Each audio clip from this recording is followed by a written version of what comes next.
بسم الله الرحمن الرحيم إن الحمد لله نحمده ونستعينه ونستغفره ونعوذ بالله من شرور أنفسنا ومن سيئات أعمالنا من يهده الله فلا مضل له ومن يضلله فلا هادي له ونشهد أن لا إله إلا الله وحده لا شريك له ونشهد أن محمدا عبده ورسوله أما بعد السلام عليكم ورحمة الله تعالى وبركاته.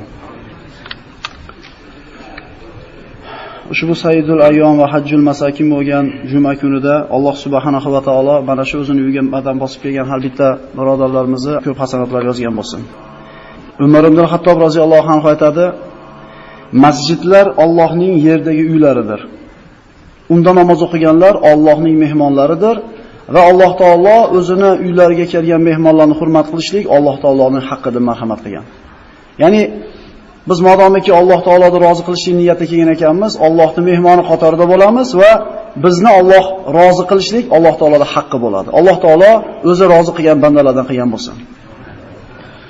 Ulamolar aytadi, musulmon kishini albatta 3 ta qo'rg'ondan bitta qo'rg'oni bo'lishligi shart. Yoki uchalasi bir vaqtda bo'lishligi kerak yoki uchalasidan bittasida doim bo'lib turishligi kerak.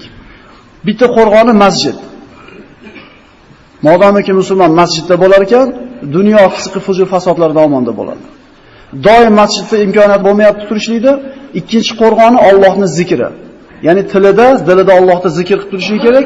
Shunda u albatta bir qo'rg'onning ichida bo'ladi. Va uchinchi qo'rg'oni Qur'on tilovati. Uchalasiga ega bo'lgan kishi shaytondan uzoq bo'libdi deyiladi. Endi mana shu uchala qo'rg'ondan birortasida bo'la olmayotgan bo'lsa bir inson, albatta u shaytonning qo'rg'oniga tushib qoladi deyiladi. Modomiki biz bu yerda Alloh uyida o'tiribmiz bitta qo'rg'on, Allohning zikrini qilyapmiz ikkinchi qo'rg'on va Allohning kitobini dars qilib o'rganyapmiz, biz tamomiy qo'rg'onda o'tiribmiz. Va shuning uchun Alloh taolo Qur'onda marhamat qiladi: "Ala bi zikrillahi tatma'innul qulub." Masjiddan mavizani eshitib chiqib ketganimizda yoki namozni bir ado qilib chiqib ketganimizda hamma bir xil xotirjam holatda chiqib ketadi. Siri biz qo'rg'onda edik.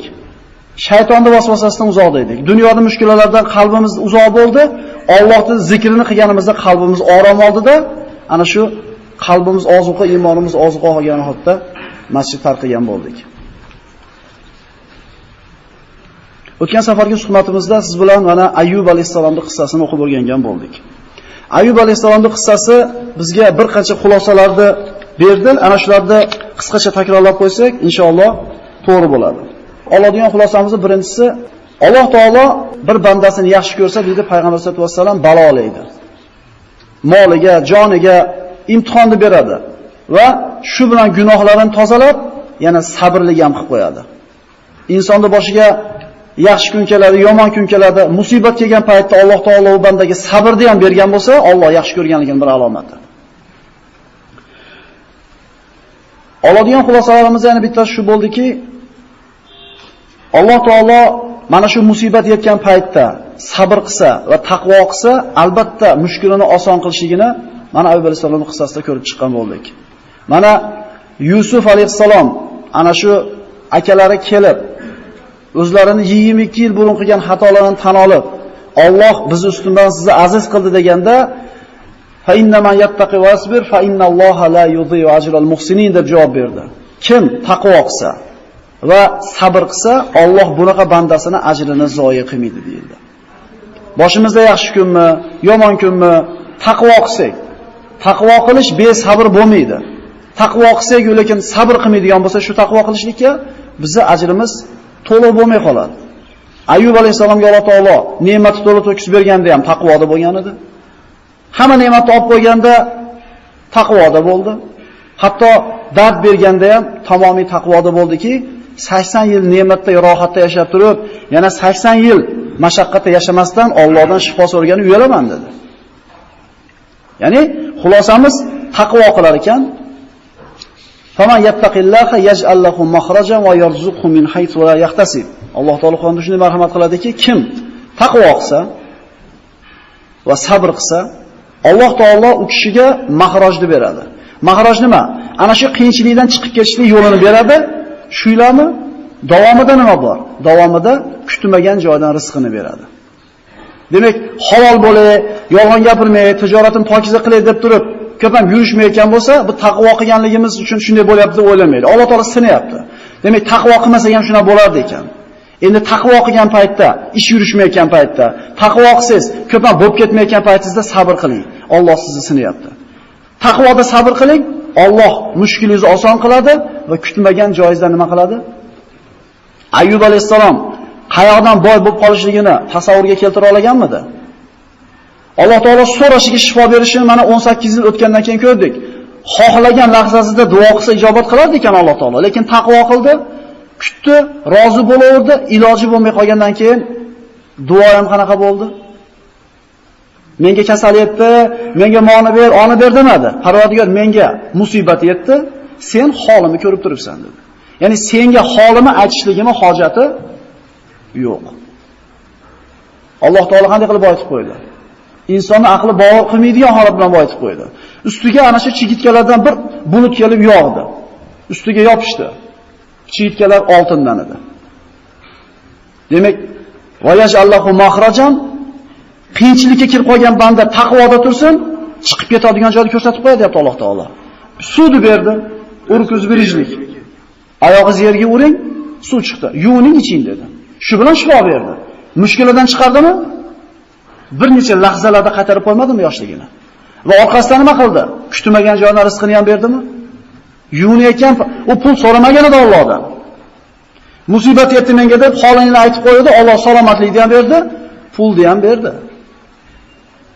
Demak biz fabutaho indallohi rizqo fa'buduhu washkuru. Alloh taolo aytadi, rizqni Allohning huzuridan istanglar. Qanday qilib? Ibodat qilib, shukr keltirib. Albatta bozorimiz, do'konimiz, hunarimiz biz sabab. Biz faqat do'kondan, faqat bozordan topmaymiz rizqimizni. U sabab, uni qilishga buyurilganmiz. Lekin rizq bari Alloh tomonidan beriladi. Ibodat qilib, shukr qiladigan bo'lsak.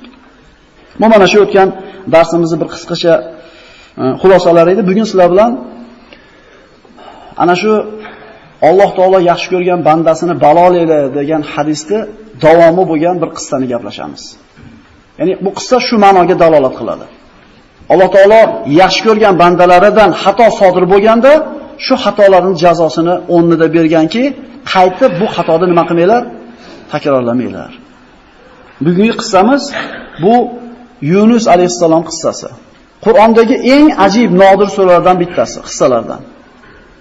Nimaga nodir? Mana qissani o'qib chiqqanimizda inshaalloh bunga amin bo'lamiz. Bismillahirrohmanirrohim. Yunus ibn Matta. U kishining nasablari boshqa payg'ambarlardagidek mukammal berilgan sahih ma'lumotlar yo'q. Yunus ibn Matta. Ibrohim alayhisalomning zurriyotidan deyiladi. Ya'ni u kishining Zunnun deb ham aytiladi. Nun deb hut yoki kit aytiladigan bo'lsa, ana shu baliq egasi, kit egasi nomlanadi. Qur'onda yana u kishi sohibul hut deb ham zikr qilinadi. Alloh taolo Yunus alayhisalomni Iroqni, hozirgi kundagi Iroqni shimolidagi Naynavo degan bir qishloqqa, qoriyaga payg'ambar qilib yuboradi. Mosul ro'barasida joylashgan, ana shu Mosul bilan Naynavo o'rtasini Dijla degan daryo ajratib turgan. Mana Ibn Kasirning zamonlarida ana shu Naynavo qishlog'idan qolgan ba'zi asarlar bor edi ekan. Ya'ni qavm iymon keltirgandan keyin o'zlari sig'inayotgan butlarni olib chiqib tashashgan, yuzi bilan yerga qulab yotgan ana shu butlarni qoldiqlari bo'lgan ekan Ibn Kasir zamonlarida. Alloh taolo Yunus alayhisalomni Naynavoga rasul qilib yubordi. Va inna Yunus laminal mursalin. Albatta Yunus elchilardan, payg'ambarlardan, rasullardan edi. Naynavo ahlining adadi juda katta bo'lgan. Fa arsalnahu ila 100,000 aw yazidun dedi Alloh taolo Qur'onda. Ya'ni 100 mingdan oshiqroq bo'lgan Naynavo ahliga uni payg'ambar qilib yubordi. Mufassirlar 120 mingta bo'lgan bu qishloqda adadi deyiladi. Endi hozirgi kunda 120 ming katta songa o'xshamaydi. Hozir bizning bitta rayonimizda ham o'zundan ko'proq odam bor. Lekin u davrdagi odamlar uchun bitta qishloqda 120 mingta odamda bo'lishligi u qishloqni katta ekanligiga bir dalolat hisoblanardi. Naynavo ahli yoppasiga kufrda bo'lgan. Yunus alayhisalom boshqa payg'ambarlar qatori Allohning diniga ularni targ'ib qiladi. Lekin ular boshqa qavmlar payg'ambarlarning gapini qabul qilmagandek qabul qilmaydi va avvalgi payg'ambarlarga qavmlar tajovuz qilgandek unga tahdid solishlik bilan tug'yonga ketishadi. Yunus alayhisalom bir necha yillar qavmini Allohning diniga da'vat qildi va alal oxir Alloh taolo ularga 3 kun muhlat berdi. Ya'ni Yunusga shunday buyruq bo'ldiki, ey Yunus, siz qavmingizga oxirgi tanbehni oxirgi oyoqlantirishda aytingki, 3 kundan keyin iymon keltirishmasa, ularning boshiga balo yog'iladi dedi. Yunus alayhisalom qavmini ogohlantirishlikka buyruq oldi. Boshqa narsa ega emas. Qavmiga bu ogohlantirishni aytgan paytida qavm u kishini masxara qildi. Va zannuni zahaba mughadiban fadanna allan naqdira alayh. Zannun o'zini qavmiga g'azab qilgan holda biz unga yomonlikni taqdir qilmaymiz deb o'ylab qavmni tashab chiqib ketdi. Alloh taolo ogohlantiring dedi, lekin chiqib keting demagan edi. Qavmi oxirgi ogohlantirishni qabul qilmagandan keyin qavmiga achchiq qilib, jahl qilib, besabrlik qilib, bizni til bilan aytgani o'lib ketishmaysanmi?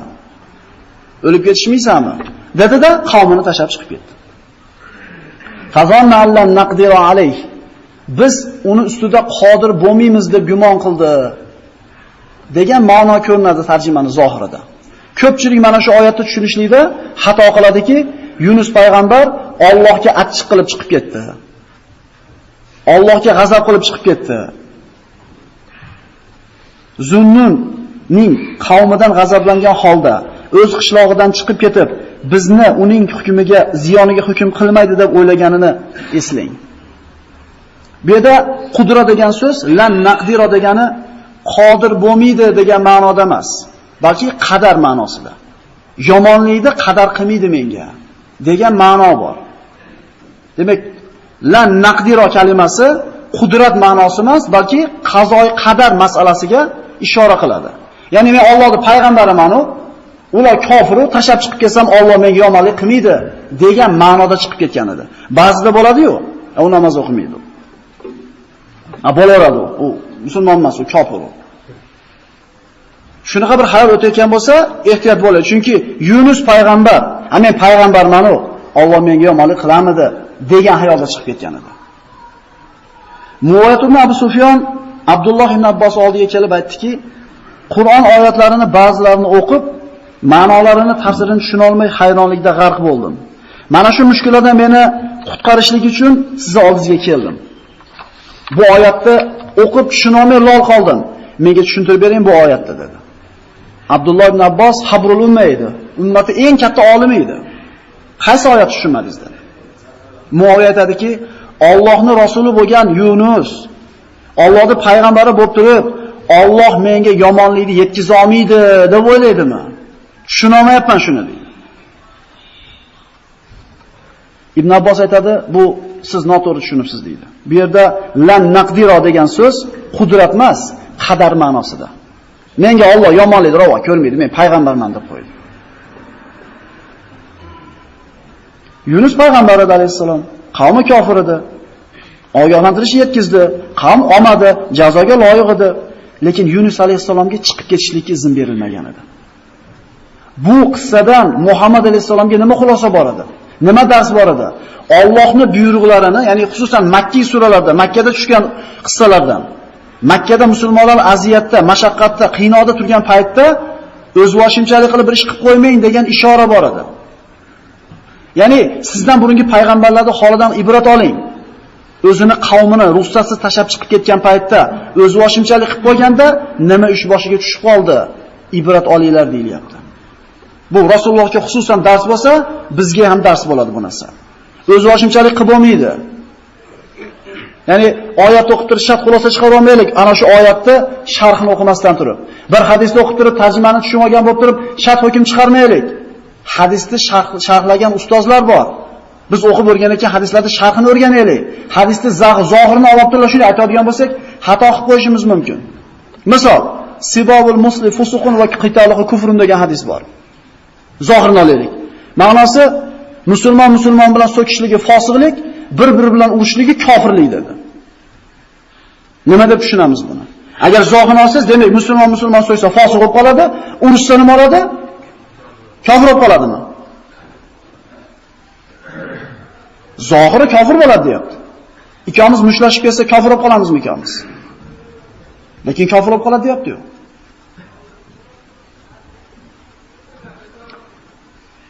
Imom Malikning oldiga bir odam kelib, bir masala so'rabdi. So'rasa, Imom Malik ozgina turib, men bu masalaning javobini bilmayman ekan debdi. Debdi, Imom Malik bo'lib turib bilmaysizmi shu narsani? Ha, u bo'lmabdi degandek qilganda Imom Malik bor degan ekan. Madinani 4 ta devaligi bor. To'ra devaligiga chiqib turib baqir, Imom Malik bu masalani bilmaydi ekan. Ya'ni bilmayman deyishli yarim ilm. Mana shu yarim ilm yo'q bizda. Biz bilamiz. Bilmayman deb qo'yishni yarim ilm. Imom Malikdek mazhab boshchisi bo'lgan eng katta olimlarimizdan bittasi bilmayman degani nima qilmayapti? Uyalmayapti. Demak, bilmayman degan odam olim hisoblanar ekan, yarmiga.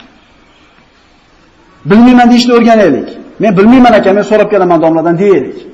Hadisni qarasangiz, so'kilsa fosiq bo'ladi, ursa kofir bo'ladi deyapti. Mana Muaviyat ibn Abi Sufyan arab bo'lib turib, xalifa bo'lib turib, Abdullah ibn Abbos oldiga kelib aytayapti, men tushunolmadim bu oyatni. Bo'lmasam arab bo'lgan u kishi. Payg'ambarimizni ko'rgan u kishi. Tushuna olmasdan uyalmayapti kelib so'ragani. Bilmaganni so'rab o'rgangan olim o'shaga zolim bo'lmaylik o'zimizga o'zimiz. O'rganaylik so'rab. Va zannuni zahaba mughadiban fa dhanna an lan naqdiru alayh. Ya'ni fatvo ochishga shoshilmaylik, gap qisqasi. Bilmayman to'g'rilik, yutkizmaymiz inshaalloh. Oyatning ma'nosi mana shu. Yunus alayhisalom Allohning iznisiz o'zini qavmini tashlab dengiz tomon qarab chiqib ketdi. Alloh va'da qilgan birinchi kun kelganda Yunus alayhisalom qavmning ichida yo'q edi. Osmondan qora bulut ko'rinib keldi-da, Naynava ahli ustida shunday turdi. Ichidan chaqmoq chiqib turgan edi. Ya'ni 3 kun chiqib turar edi. Hozir ichimdagi narsani yog'diraman degandek. Qavm shoshib qoldi. Yunus haq gapirgan ekan. Yunus rost payg'ambar ekan. Yunusni istaylar, qani iymon keltiraylik, lekin Yunus alayhisalom yo'q. Naynava ahliga qo'rquv kirdi. Endi boshiga bir balo tushganda hamma Alloh deydi. Balo ko'ringanda hamma Alloh degan. Lekin hammani Alloh deganligi boshiga balo kelganda asqat o'rmagan. Ular aytishdiki, kiborlar yig'ilishdi qavmda. Qasamki bu Alloh taoloning balosidir. Vallohi bu halokat. Odamlarni jannatlar deydi. Butun 120 mingta odamni to'plashdi bir joyga. Bu balodan qutulishning yagona yo'li iymon keltirishlik deydi. Lekin iymon keltiraylik desa, payg'ambari chiqib ketib qolgan. Nima qilishdi? Endi Allohga iltijo qilamiz. Nafs muroqqa ko'ngillarni kiyishdi. Yig'lasin hamma dedi. Emizili bolasi bor ayollarni bolasi bilan onasini otasini ajratishdi. Bola onam deb yig'ladi, ona bolam deb yig'ladi, hamma yig'ladi. Shoyat biz yig'layotganimizni ko'rib Allohni rahmi kelsa. Falawla kanat qaryatun amanat fanafa'aha imanuha. Alloh taolodan balo kelgach, biror qavmni Alloh taoloning balosini ko'rgandan keyin keltirgan iymoni foyda berganini ko'rganmisiz? Ya'ni tavba eshiklari ochiq, modomiki kun mayog'dan chiqib qolmabdi, g'arg'ara shu kelib qolmabdi, tavba eshiklari ochiq. Shunday emasmi? Baloni ko'rgandan keyin Solih alayhisalomning qavmi go'shtni yeb qo'yishdi, tuyani so'yishib. Sizlarga 3 kun muhlat deyildi. Birinchi kun go'shtni yegan butun qavmning yuzi sariq rangga kirdi. Solih alayhisalomning va'dasi haq ekanligi aniq bo'ldi. Ya'ni balodan ko'ra, baloni o'zidan ko'ra baloni kutishlik og'irroq emasmi?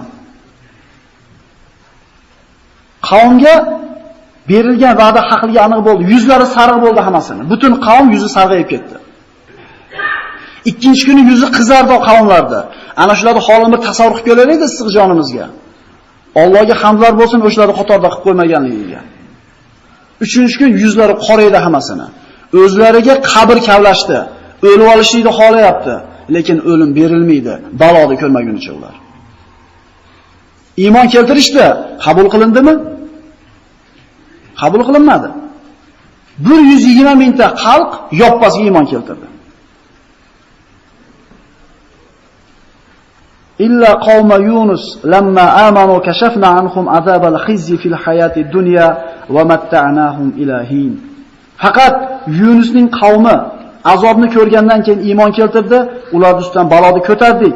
Ularni hayotda dunyoda ma'lum vaqtgacha ne'matlantirdik. Tavba qilib olaman. Ishlarimni tekizlab olay.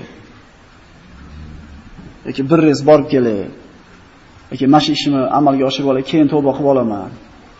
Boringki bir inson boshiga bir musibat kelganda Alloh deb qoladi. Lekin tan joni sog', hech kimga muhtojlik bo'lmay turgan paytda aytgan bitta subhanallohsi bilan boshiga mushkula tushib turib aytgan 100 ta subhanallohsi teng bo'lmaydi. Mana baloni ko'rgandan keyin iymon keltirgan bir badbaxt. Lekin Alloh taolo u kishini u la'inda iymonini qabul qilgan emas.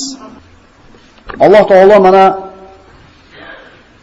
Qur'onda marhamat qiladi: "Va javazna bi bani Isroil al-bahr فأتبعهم فرعون وجنوده بغيا وعدوى حتى إذا أدركه الغرق قال آمنت أنه لا إله إلا الذي آمنت به بنو إسرائيل وأنا من المسلمين." Banu İsroilni dengizdan o'tkazdik va ularga Firavun orqasidan zulm va adovat bilan ergashdi. Ammo qachonki Firavunga cho'kishlik yaqin bo'lganda, men Banu Isroil iymon keltirgan ilohga yagona ekaniga guvohlik berib iymon keltirdim dedi. Men musulmonlardanman. Birodarlar, Firavun iymon keltirgan. Lekin qabul bo'ldimi? Xomtama bo'lmaslik kerak. Iymon keltirdi. Mana aytamiz. Kimi ketar soatida oxirgi aytgan so'zi la ilaha illalloh bo'lsa, albatta jannatga kiradi. Ha, xo'p, aytibdi ham Firavun. Aytsalar bo'ldi ekanmi? Ha, qabul qilishi ham bor ekan, birodarlar. Mana har xil dislarda eshityapsizlar. O'lim soati yetganda kalimani keltiring deb tabib ana shu jarrohlik stolida yotgan odamga la ilaha illalloh desa, "Ey tabib, nima maqsadda aytayotganingizni bilyapman" deb yotgan kasal. Lekin hayotimni bu kalima bilan o'tkazmaganligim uchun ayta olmayman deb o'lib ketmadimi? Ikkinchi kasal. Tabib la ilaha illalloh desa, "Ey tabib" deydi stolda yotgan kasal. La ilaha illallohdagi lom kalimasini nimaga cho'zmayapsiz? Axir la ilaha illalloh deyish kerakligini bilmaysizmi dedi, jon berdi deydi. Namozga beparvo bo'lgan kishini tilidan kalima olib qo'yiladi degan so'zlar bor ulamolar tomonidan.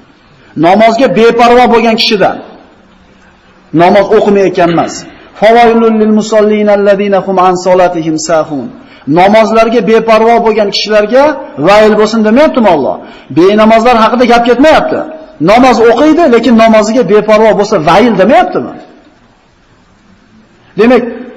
Demak, shu ketayotganda ekanda asosiy ish.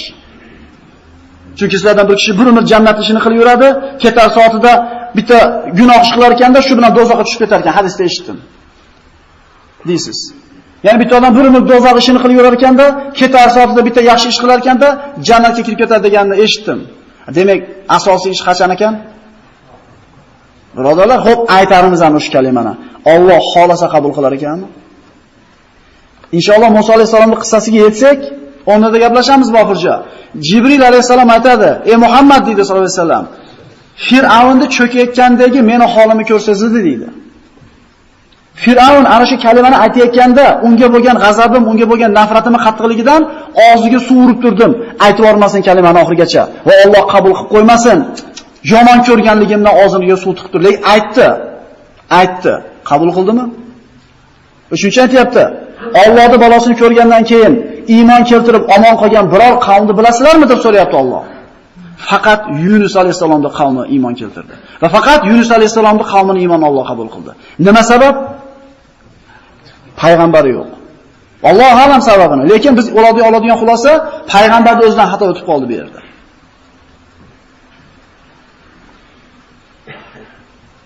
Al-ana va qad asayta qabla va kunta minal mufsidin. Endimi deyapti Alloh taolo.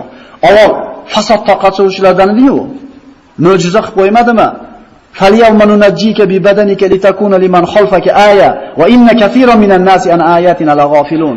Endi dedi Alloh taolo, seni jasadingni, mana shu badaningni, taningni sendan keyin keladigan insonlarga ibrat bo'lish uchun oyat belgi qilib olib qo'yaman dedi. Albatta insonlarning ko'plari bizning oyatlarimizdan g'ofil. Fir'avn necha ming yil burun cho'kdi akalar. U bilan birga oti, yog'ochi, zanglamaydigan tilla kumushi cho'kdi. Qani ular? Boshqalar qani? Nimaga Fir'avnning o'zi qoldi? Chunki Alloh subhanahu va taoloning va'dasi haq. Sendan keyingilarga ibrat bo'lishing uchun badaningni, tanangni deyapti Alloh taolo. Ibrat olmaysizlarmi deyapti Alloh taolo. Aql egalariga oyat, alomatlar bor bunda. Bir qavm orasida musulmon ham bo'lgan, kofir ham bo'lgan, lekin Naynavo qavmi yoppasi iymon keltirdi. Biroq kofir bo'lgani qolmadi. Demak, hidoyat kim qo'lida ekan? Alloh xohlasa payg'ambar yo'q bo'lsa ham nima qilib qo'yapti? Hidoyat qilib o'ryaptimi? Demak, akamiz, ukamiz namozxon bo'lib qolishini Alloh xohlasa biz harakat qilmasak ham namozxon bo'lib qolar, faqat olib qolaylik shu o'lishdi. O'sha savobni biz olib qolaylik. Bir odamning qalbi shu uyoq-buyoq bo'lib turib, bir og'iz so'z aytmayotdi. Sizni so'zingiz sabab bo'ldi. Yur og'ayni, bir Alloh uchun namoz o'qigin dedi, shu sabab bo'ldi, shu bilan kirib ketdi. Yutmadingizmi? Umrining oxirigacha qilgan savobingizga ulush bormasmi? Yunus alayhisalom qavmining ustida sodir bo'layotgan ishlardan bexabar dengiz tomon qarab yurdi. Iz abaqa ilal fulkil mashhun. Abaq kalimasi xo'jayinidan qochgan qulga nisbat qilinadi. Ya'ni Robbisidan qochdi. Xo'jayinidan qochdi. Alloh taolo Yunus alayhisalom o'zini iznisiz qavmini tashlab chiqib ketganligini aytdi. Dengizga bo'yiga bordi.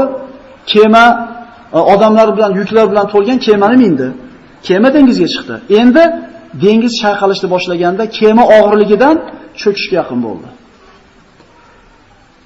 Qavmlar omon qolishligi uchun ana shu matolarini dengizga tashlashni boshladi. Kemani yengillataylik, cho'kib ketmaydi deb. Tashlashdi, kema yengil, lekin dengiz to'xtamadi, cho'kishga yaqin bo'laverdi. Endi deyshti, odam irg'itamiz bitta-bitta. To kema yengillab, cho'kmaslik degan narsa aniq bo'lib qolguncha bitta-bittadan odam tashaveramiz. Lekin hech kim o'lgisi kelmaydi. Chek tashlaymiz dedi. Qur'a tashlaymiz. Kimga qur'a tushsa, irg'itaveramiz. Adolat. Qur'a tashashdi. Hamma bittadan oldi, Yunus alayhisalomga tushdi. Birinchi chek tushdi. Aytishdiki, yo'q, bu dedi, yaxshi odamga o'xshaydi. Yosh odam ekan, qo'ylar, salohiyatni ko'rinib turibdi yuzidan. Boshqatdan tashlaymiz dedi. Boshqatdan tashashdi. Yana Yunus alayhisalomga tushdi. Uchinchi marta tashashdi, uchinchi marta ham fasahama fakana minal mudhadin. Chekni bir necha marta tashadi, lekin yutkizib qo'yaverdi. Shunda aytishdi, endi tashamasak bo'lmaydi. Dengizga uloqtirishdi. Dengiz tinchidi. Maqsud kim edi? Yunus alayhisalom. Yunus alayhisalom tushundi shunda qilgan xatosini. Nima sababdan 3 marta unga chiqqanligini tushundi. Qavmini Allohning iznisiz tashlab chiqib ketgan edi. O'z voshimchalik qilib qo'ygan edi. Birodarlar, din bu ergashish, ergashtirish emas. Dinga ergashilinadi. Dinda hukmlarga quloq solinadi, bo'yin egiladi. Dinda o'zini ko'ngliga qarab burilmaydi.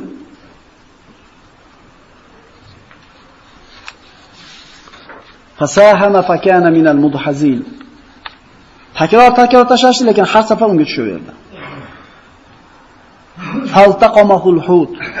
Shu ba'zi rivoyatlar kelar ekan, hali suvga yetmasdan turib baliq yutib ketdi. Hut degani albatta kit bo'lish shart emas ekan biz bilgan. Ana shu katta baliq hut deyaverar ekan. Olib qo'ylar shuni. Subhanalloh.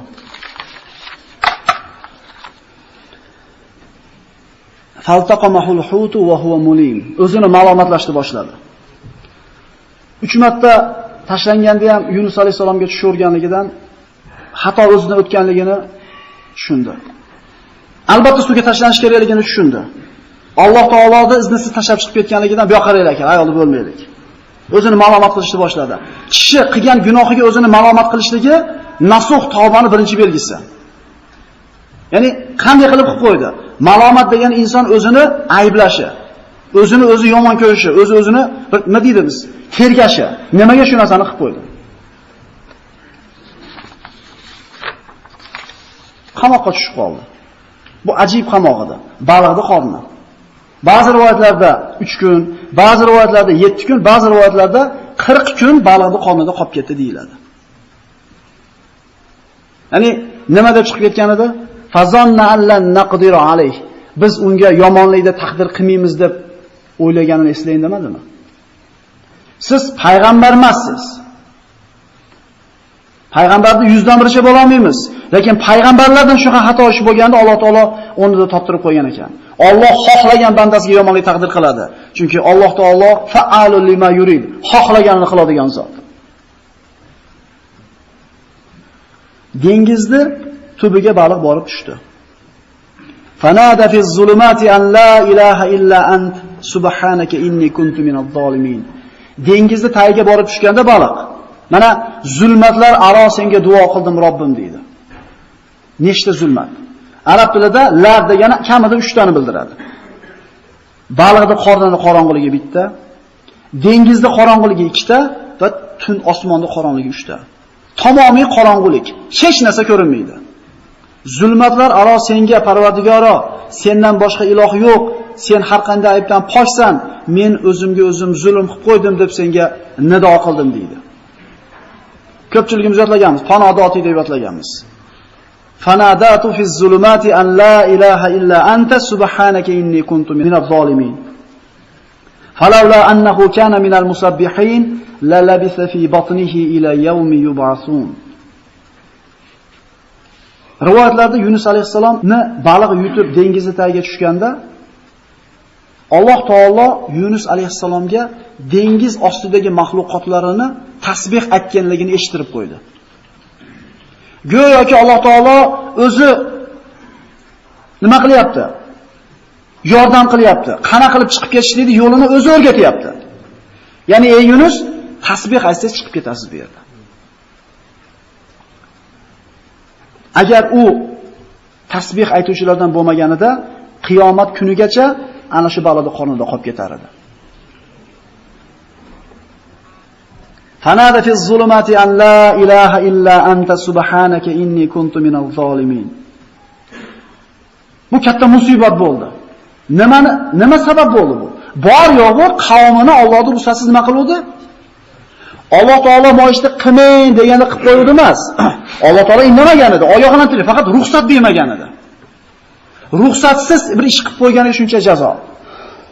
Ya'ni payg'ambarimiz shunday bir dars bo'lyaptiki, o'z boshimchalik qilmang deydi. Biz qancha gunohlarni qilib yuribmiz. Alloh indamagan emas, qilma degan, ochiq harom deb qo'ygan ishlarni qilib qo'yapmiz. Allohning rahmi kelyapti ekan bizga. Bor yo'g'i qavmini ustoz tashlab chiqib ketgani uchun. Nima uchun bunaqa katta musibat bo'ldi? Chunki bu kishi Allohning payg'ambari edi. Payg'ambarlarning sha'nida bunday ish to'g'ri kelmas edi. Payg'ambarlar kimlar? Rasullar kimlar? Allohning elchilari. Elchining vazifasi nima? Elchini yuborgan zotni aytganini so'zsiz bajarishlik. Shunday emasmi? Elchi gapirayotganda o'zini gapini gapirmaydi. O'sha yuborganning gapini gapiradi. Demak, elchi bo'lgan, rasul bo'lgan Yunus alayhisalom bunday xato qilishlikka haqqi yo'q edi. La ilaha illa ant subhanaka inni kuntu minaz zolimin tasbihini tinimsiz ravishda aytib turdi. Imom Ahmad, Imom Termiziy, Imom Nasoiylarda rivoyat qilinadi. Rasululloh sollallohu alayhi vasallam hadislarda marhamat qildi. Yunusning baliq qornida qilgan duosi. La ilaha illa anta subhanaka inni kuntu minaz zolimin. Qaysi bir mu'min biror ishda Allohga duo qilsa, albatta Alloh duosini ijobat qiladi. Mustajob duolardan javob qabul bo'lishligiga. Chunki Rasululloh sahih hadislarda marhamat qilyapti. Xususan musulmon kishining boshiga bir musibat yetganda, bir aziyat yetganda, mashaqqat yetganda, shundan qutulishlikning siri mana shu kalima bo'ladi. La ilaha illa anta subhanaka inni kuntu minaz zolimin. Qiyinmasa, uchinchi Alloh aytibdi: "Fabtahu indallohi rizqo." Rizqni Allohning huzuridan istanglar, ibodat qilib, shukr qilib deyapti. Endi bu qilayotgan hunarimiz bitta sabab, lekin asosiy rizqimiz u hunarimiz sababli kelmaydi. Uni yopsiz, boshqa joydan kelaveradi, Alloh taolo keltiraveradi. Rizq Alloh beradi rizqni.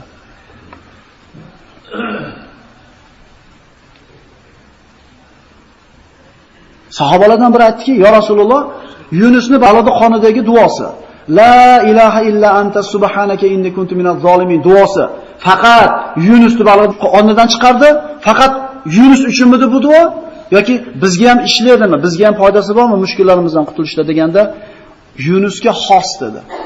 Mo'minlarga om. Axir oyatda davomini o'qimaysizlarmi? Va kazalika nunjil mu'minin. Mo'minlardan xuddi shuni najotga chiqaramiz deyapti. Demak, bu duo Yunus alayhisolamga ishlagan ekan, bo'ldi, endi boshqalarga ishlamaydi degan gap bo'lmasin. Yunusni qanday bu mushkullardan chiqargan bo'lsak, mo'minlardan shuni chiqaramiz deyapti Alloh taolo.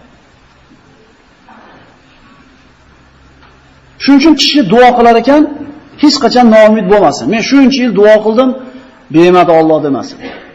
Shuncha so'radim, ijobat qilmadi Alloh demasin. Chunki ehtimol o'sha gapni gapirdingiz, yana ozgina sabr qilib tursa Alloh beradi ehtimol. Biz duo qilar ekanmiz, Allohning huzurida turar ekan shu so'rovimiz.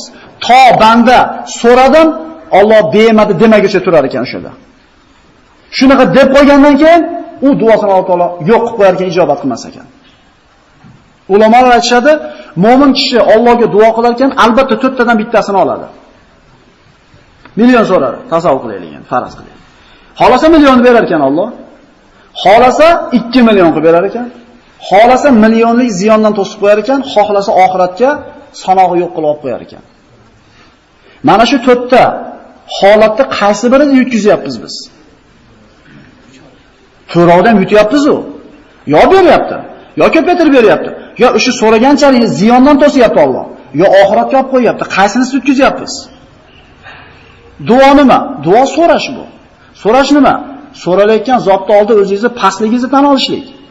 Bandasidan so'raganingizda yomon ko'rsa sizni, Parvardigoringiz so'ramay qo'ysangiz yomon ko'radi. So'rash nima? Robbisining ulug'ligini, o'zini pastligini tan olish emasmi? Demak, so'rash kerak birodarlar. Va noumid bo'lmaslik kerak. Rasululloh sollallohu alayhi vasallam aytganlar, so'rasanglar, Firdavsul a'loda so'ranglar. Men shu yerda bo'laman dedi. O'zi eshigidan o'tib olsa katta gap birodarlar. Shunday emasmi? Alloh rahmatiga olsin, o'tib olaylik. Lekin payg'ambarimiz nima deyapti? So'raganda Firdavs so'ranglar deyapti. Eng baland joyini deyapti. Nimamiz ketadi so'rasak? Mana shu duoni 40 kun to'xtatmadi. 40 kun. Mana shu muddat tugagandan keyin Alloh taolo baliqqa buyurdi. Fanabadnahu bil ara'i wa huwa saqim. Kasal bo'lgan holida baliq uni olib chiqib sohilga chiqarib tashladi. Mana 40 kun havo, suv, yorug'lik bo'lmagan holda inson tirik qolishi mumkinmi? Bir qancha lahzalar kerak havodan to'silib qolganda inson o'lib ketishligiga. Alloh taolo bandasini halok qilishini xohlaganda allaqachon halok bo'lar edi. Lekin bu bandasiga Alloh taolo dars berishini xohladi. Alloh taolo halok qilishini xohlaganda qodir edi Alloh taolo. Lekin dars berishini xohladi. Allohumma solli ala sayyidina Muhammad. Bir bunday qimillab olsanglar sal birodarlar, ko'zimiz og'lashib qolganga o'xshayapti. Sal qimillab oraylik-da. Ozgina qoldirasiz inshaalloh.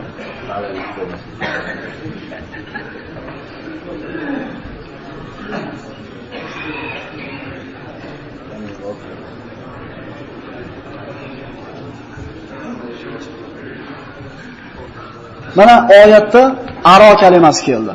Fanabadnahu bil aro. Aro degani bu ana shu daraxt o'smaydigan mintaqa aytiladi. Saqim bu kasal bo'lishligi.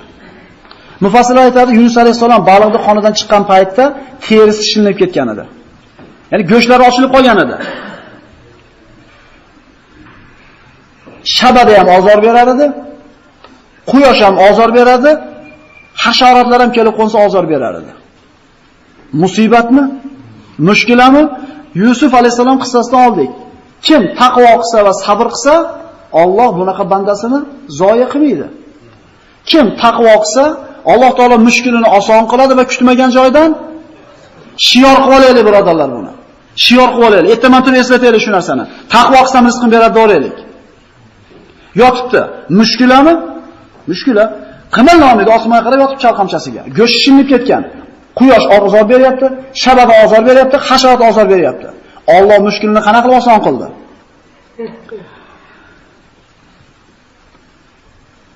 Atrofida mo'jizalar sodir bo'lishni boshladi. Alloh taolo fambatna ilayhi shajaratan min yaqtin. Biz uni oldida yaqtin daraxtini o'stirib qo'ydik deydi. O'zi daraxt o'smas edi. Daraxtni o'sishligi bitta mo'jiza. Yaqtin bu dubba qora, oshqovoqli bir turlardan ekan. Lug'at kitoblarida shu narsani topdik. Vallohu alam. Nimaga Alloh taolo deydi mufassirlar, mana shu aynan shu daraxtni ixtiyor qildi. O'zlari javob beradiki, bu daraxtning baklari katta edi. Uni o'radi, optoqdan to'sdi, shabadadan to'sdi. Va hidi shunaqa hid bo'lgan ekanki, hasharotlar kelmas ekan u daraxt oldiga. 3 ta mushkulasini bitta daraxt bilan Alloh hal qilib qo'ydimi? Fattaqulloha va yuallimukumulloh demayapti Parvardigorimiz. Sizlar taqvo qilinglar deyapti. Ya'ni o'zim o'rgataman hamma yo'qdi deydi. Yunus alayhisalom nimaga qodir hozir? Hech narsaga qodir emas. Kim hal qilyapti mushkulasini? Biz o'zimiz hal qilamiz. Telefon bilan, tanish bilish bilan, birodarlar, Allohdan boshqaga suyanmaylik. Nima edi unati? Tavakkul edi. Tavakkul qo'limizdan kelgan sababni qilamiz, natija haqida g'am qilmaymiz. Qo'limizdan kelgan, shu qarmoq uchiga jugarini sayamizmi, ilonchini sayamiz, tashadik baliq bor joyga. Bo'ldi. Bizdan shu talab qilinadi. Endi baliqni ilashtirish, ilashtirmaslik Allohning ishi. Xuddi shunga o'xshagandek, kasbimizni, tijoratimizni zo'r qilib qilamiz. Endi pulini beramikin deydi usta, qilib turib. Bu urf holatiga kelib qolyapti, ustalar haqqini ola olmay qolishligi.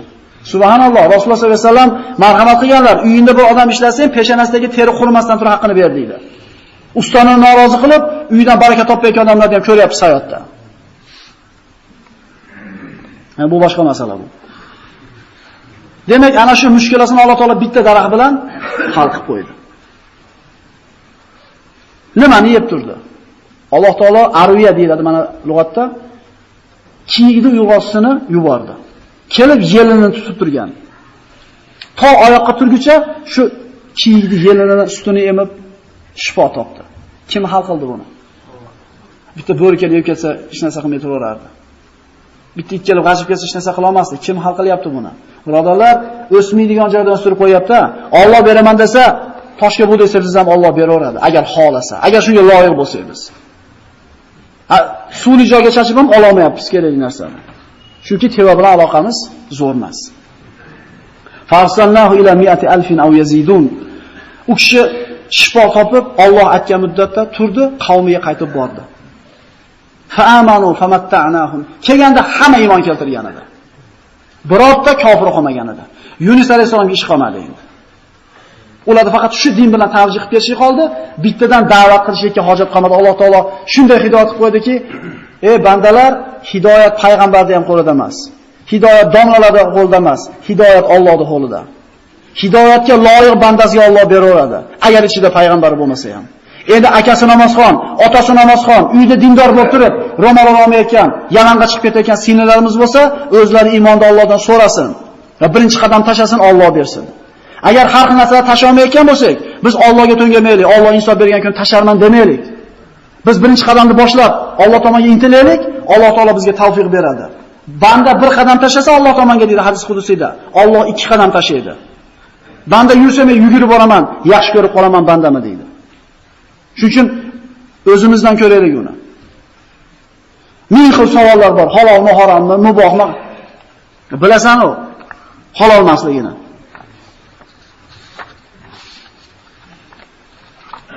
Yunus alayhisalom uzoq yil da'vat qildi, lekin hech kim iymon keltirmadi. Demak, hidoyat Allohdan ekan. Lekin Alloh taolo bizni tashlab chiqib ketdi, Alloh taolo shart iymonga keltirib qo'ydi hammasini. Qachon hidoyat kelishini faqat Alloh biladi. Innaka la tahdi man ahbabta walakinalloha yahdi man yasha. Alloh taolo marhamat qildi. Ey Muhammad alayhisalom, payg'ambarimizning amakisi Abu Talib vafot etib ketdi mana, ko'rdik risolada. Xabarimiz bor kitoblarda. Qattiq qayg'urganda Alloh taolo aytdi: "Ey Muhammad alayhisalom, siz yaxshi ko'rganlaringizni hidoyat qila olmaysiz. Biz hidoyat qilganlarni yetalab keta olasiz." Demak, aytib qo'yish sizdan. Lekin hidoyat qiluvchi kim?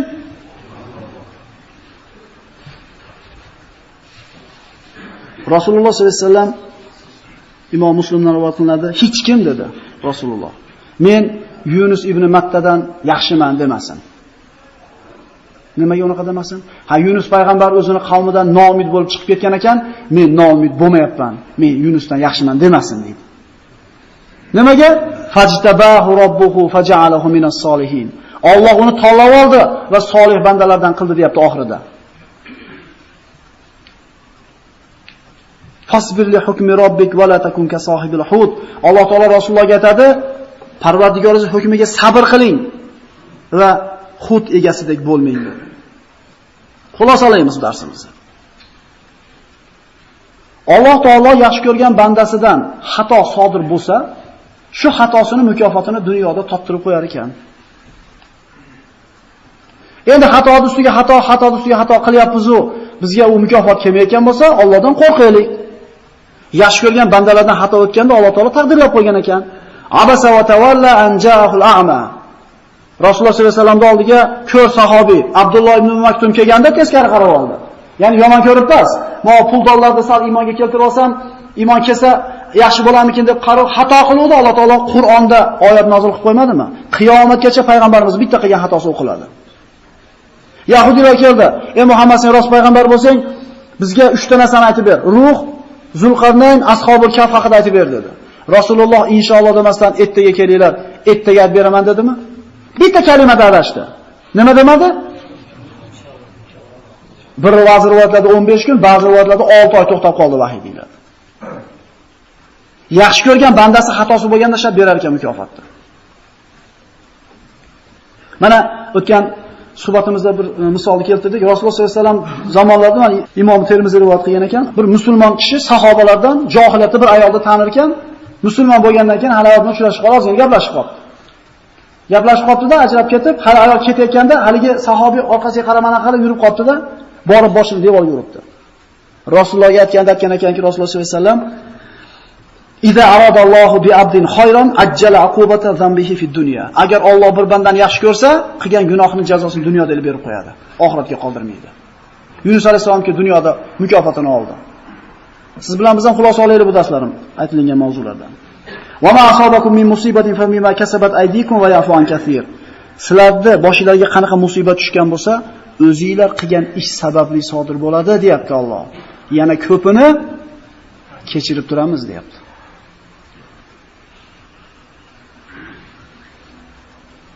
Uhud qissasini aytdik. Sahobalar payg'ambarimiz aytgan joydan tushib ketishdi 50 tasi, Alloh taolo g'alabani mag'lubiyatga aylantirdi.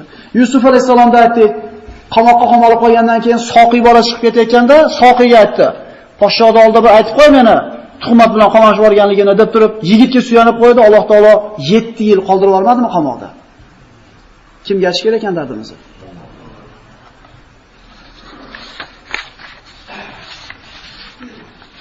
Xo'p. Bu Yunus alayhisalomning qissasi edi. Mana ozgina vaqtimiz qoldi. Bir mavzu haqida gaplashamiz. Bu mana shu hozirgi kunda shaharimizdagi bo'layotgan muammo. Xususan bizning masjidimiz atrofida bo'layotgan muammo. Mashinalarni betartib qo'yishlik, yo'l harakat qoidalariga rioya qilmaslik. Shu mavzu. Men Allohga hamd bo'lsin, atay mana shu 5-10 minut vaqt olib qoldim oxirida. Bir og'aylik jinsiga aytamish. Men svetoforga to'xtamay qo'ydim. Namoz o'qigandan beri. Nimaga to'xtamaysan desa, bu musulmonlar o'ylab topmagan qonun ekan. Xo'sh, musulmonlar o'ylab topmagan qonunga to'xtash yaxshi emas ekan.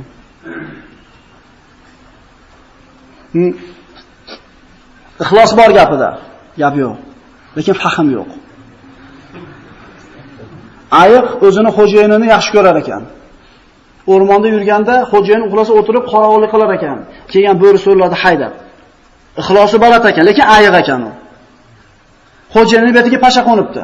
Xo'jayinini yaxshi ko'radi, ixlosi bor, pashani bunday haydabdi. Uchib ketib qaytib kelibdi. 2 marta haydabdi. Xo'jayinini bezovta qilmasin deb 3-marta tosh bilan betida turganda pashani yopishtirib qo'yibdi.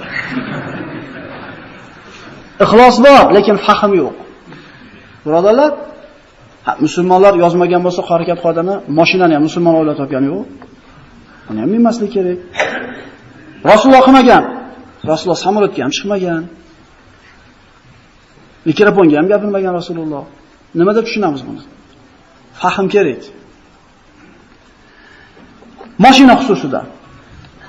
Bu hammalarning ichiridagi dardlar bu. Mashinasi borki odam hozir ko'chaga chiqib ozor chekmay iloji yo'q. Al-muslimu man salimal muslimuna min lisanihi va yadihi de Rasululloh. Haqiqiy musulmon kim?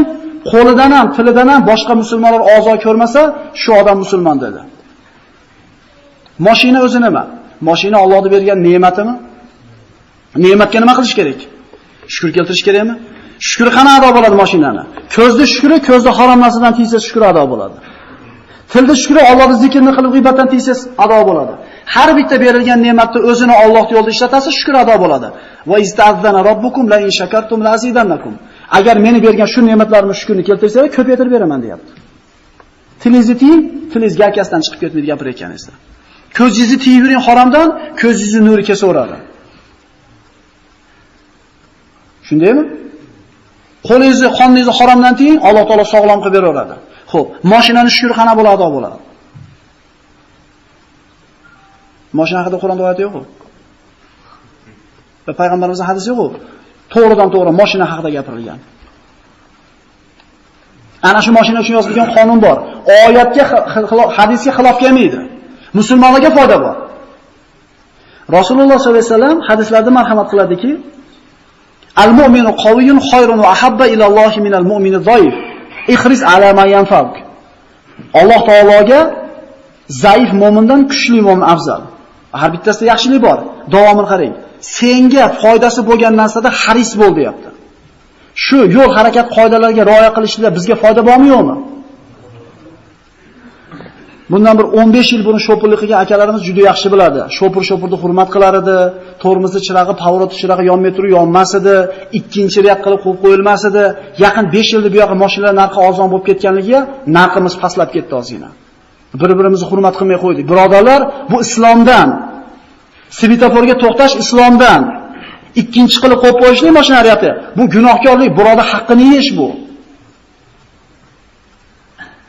Svetofor yo'qmish islomda.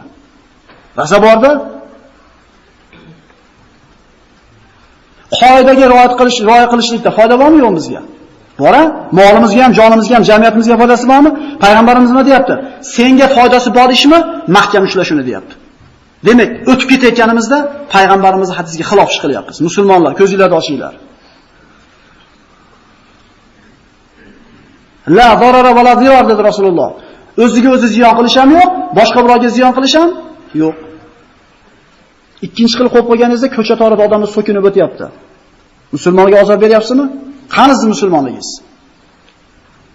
Bu mashinamizni vesiga qaraymiz biz. Semizroq mashina bo'lsa o'rtaga to'xtatib qo'ysam ayb emas. Biz shunga loyiqmiz.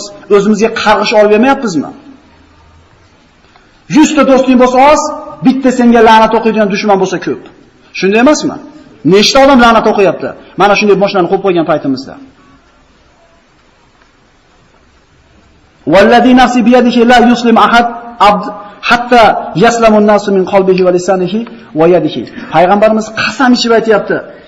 Imom Ahmad rivoyat qilgan sahih hadis akalar, bu mavzu hadis yoki zaif hadis emas. Allohga qasam deyapti. Jonim qo'lida bo'lgan zotga qasamki, bitta kishi to'liq musulmon bo'lmaydi to boshqa musulmonlar uni qo'lidan, qalbidan, tilidan ozorni tiymagunlaricha. Biz oyog'imiz bilan, qo'limiz bilan ozor bermayapmiz mashinamizni noto'g'ri haydayotgan paytimizda. Katta yo'lga chiqib kelayotgan nomard to'xtab turmayapti. Shaqqisilib chiqib ketyapti, xuddi splenasi ishlamaydigandaqa. To'xtab turib, mana asosiy yo'ldagini o'tkazib olish kerak emasmidi? Mana haqqi emasmidi?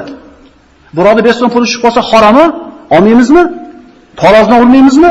Birodarlar, shopurda tarozisi svetofor bo'ladi.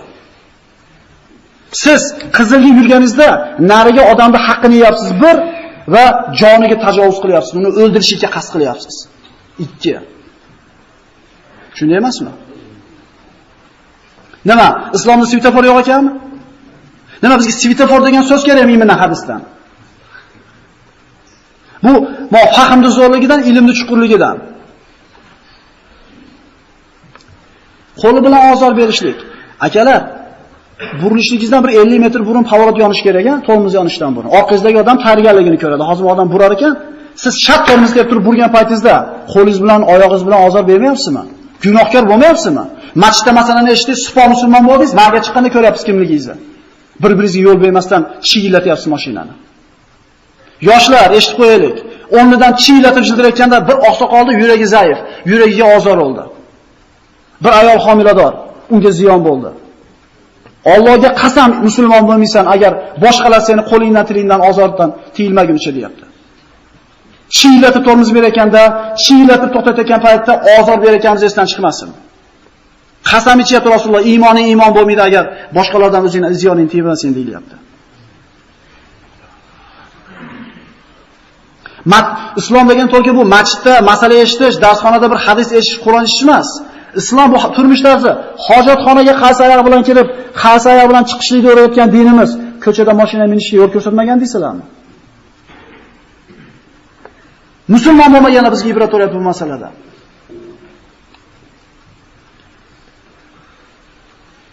Bu zulm. Zulm bu. Alloh taolo zulmni o'ziga harom qilgan va bandalar o'rtasida ham harom qilgan bu narsani. Zulm qilmanglar degan. Man qatala mu'minan mutaammidan fajazaahu jahannam xolidan fiha degan Alloh taolo. Kim bir mu'minni qasddan o'ldirsa, abadiy jahannamdan chiqmaydi u degan. Qizilga yurayotganingizda qasd qilib yuryapsizmi? Bitta odamni urib olsangiz nima bo'ladi? Qasd qilib o'ldirganga tushmayaptimi? Yo'lda ustiga ikkinchi rat qilib, uchinchi rat qilib qo'yib qo'ygan paytimizda mana ko'chaga birodarlar. Mana bu yerda 1000 ta mashinaga joyimiz bor, vallohu alam. Lekin mashaqqat kirmayapti hech kim. Alloh bir rahmat qilgan ba'zi odamlarga qolganlar qo'yib qo'yapti. Chunki nimasi zarur? Ishi zarur. Tezda chiqilma qilish kerak, ketib qolish kerak. Birodarlar, ya Yohannas dedi Rasululloh sollallohu alayhi vasallam Ibn Majah rivoyat qilgan hadisda. Inna ahadakum la yamut hatta yastakmilu rizqu. Rizqini olmay turib hech kim o'lmaydi deydi. Rizqni istaylar, rizqni talab qilishida chiroyli talab qilinglar deydi. Shopir akalar, taksi akalar, mashinasi bilan tirikchilik qilayotgan birodarlar, bularni qisib olgan paytingizda bugungi topayotgan pulingizga harom aralashib qolmayaptimi? Bolangizga olib boringizda shu harom aralashgan pulni. Biroda svetoforda shuni kesib, shu ustida qilib o'tib ketgan paytingizda, narigi odamda haqqini yeb o'tdingiz, gunoh ustida pul topmadingizmi? Eshshak qilarni pul topyapmiz. Ana shunday yo'l harakat qoidasiga rioya qilmasdan topgan pulimizni harom qilmayapmizmi? Bu kuyuki gapirmasa bo'lmaydigan mavzu bo'lib qoldi bu. Hozir yangi shofir bo'layotganlar hayot shunaqa ekanda ko'nikib ketyapmiz. Lekin men eskidan mashina minganlar ko'rib yuragi siqilib ketyapti. Mina olmayapti mashinani. Birodarlar, musulmon bo'lishimiz kerak biz.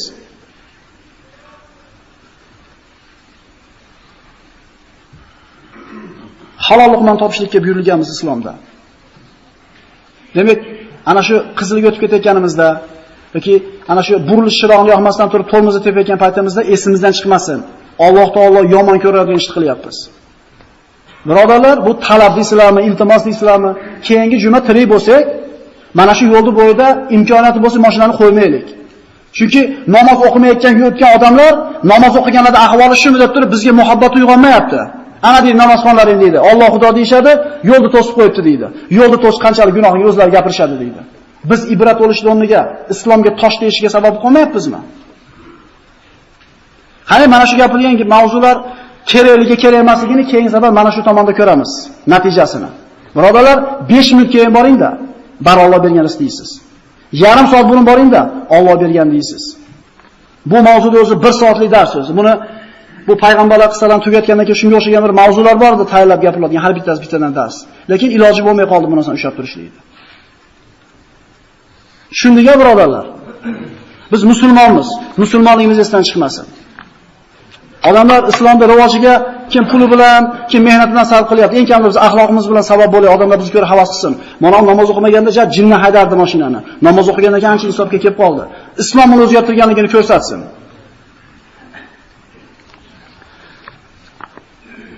Mana islomimiz rivojiga kim qo'ldan kelgancha bir hissasini qo'shyapti birodarlar. Mana Alloh rozi bo'lsin, shunday bir odamlar bor atrofimizda. Mana shu masjidimizning bir suv ta'minotiniga katta bir yordam ko'rsatishyapti. Bir qancha bir tonna suvlarni kelishligiga, shu musulmonlarga tahorat olishligiga qulaylik uchun suvlarni yordam berayotgan akamlarimiz bor. Ularda atana atishning hojati yo'q. Chunki bu Alloh uchun qilyapti bu ishni. Alloh rozi bo'lsin kishilardan. Alloh hidoyat qilsin, mol-jonga Alloh baraka bersin. Birodarlar, bizga ham Alloh insof bersin. Xususan mashina minayotgan birodarlar, esimizdan chiqmasin. Savdoda 1 metrda cho'zib qo'ysak qanday harom bo'ladi? Tarozida 50 gram urib qo'ysak qanday harom bo'ladi? Svetofordan urganda xuddi shunday harom bo'ladi. Hujjat dalillar bor bunga. Endi haliginga o'xshagan svetoforga to'xtashlikni xohlamayotgan birodarlarimiz mana yurishaversin. Qancha yurar ekan u bilan?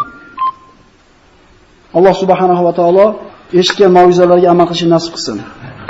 Chunki Abdulloh ibn Abbos roziyallohu anhu aytadilar: Man lam yaxshalloh laysa bi'alim. Kim Allohdan qo'rqmasa, u olim emas degan. Biz har qancha masala eshitaylik, Allohdan qo'rqib amal qilmasak, bu masalalar bizga siymayotganligining belgisi bo'ladi.